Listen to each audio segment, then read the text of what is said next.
Bienvenue dans cet espace intérieur. Ici, chaque épisode est un pas de plus vers soi.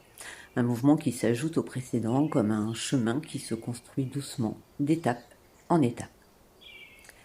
Après avoir exploré la confiance, ce sol intérieur qui nous permet d'avancer, nous allons aujourd'hui rencontrer ce qui naît naturellement quand la confiance s'installe. L'ouverture.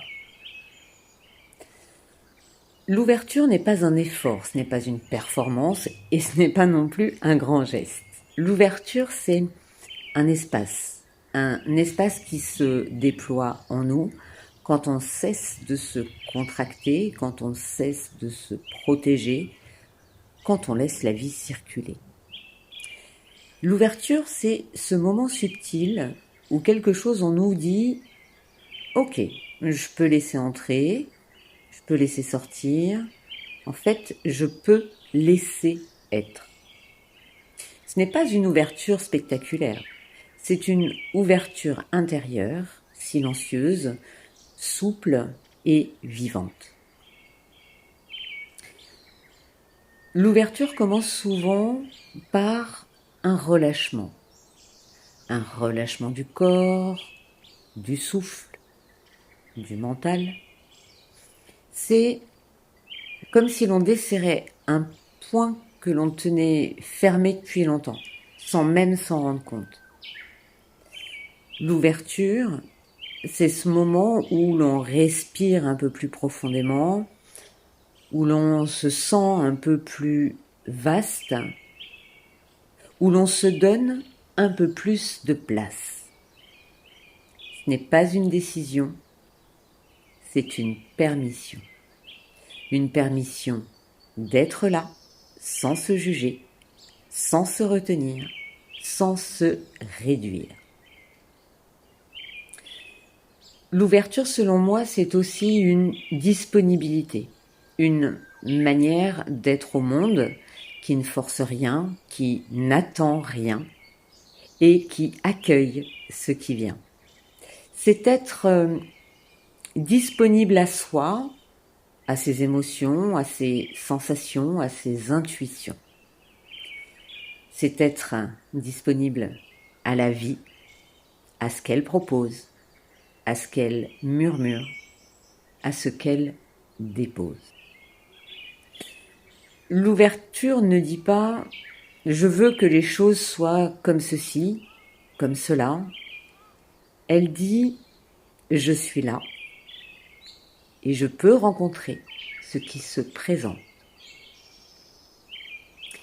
Imagine une pièce fermée depuis longtemps.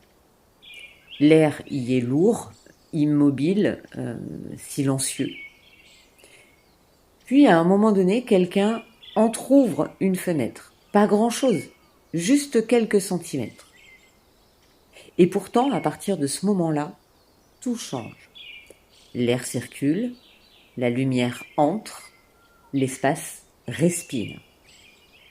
L'ouverture intérieure, c'est exactement ça.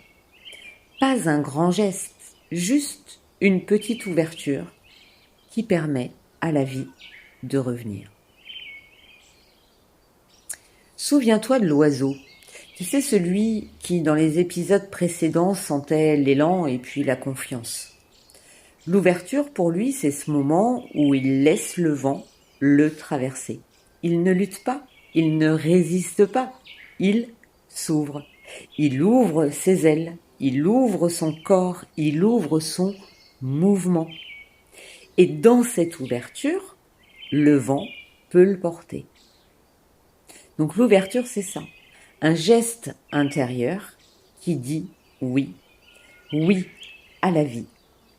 Oui au mouvement. Oui à ce qui vient. L'ouverture est un souffle, un espace, une manière d'être disponible à soi et au monde.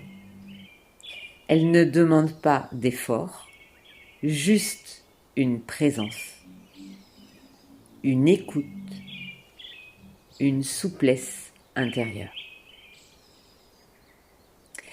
Dans le prochain épisode, nous irons explorer ce qui se dessine quand l'ouverture s'installe. Nous en reparlerons la semaine prochaine. Merci d'avoir marché ici, dans cet espace où l'ouverture peut naître, où toi-même tu peux renaître à toi. On se retrouve très bientôt.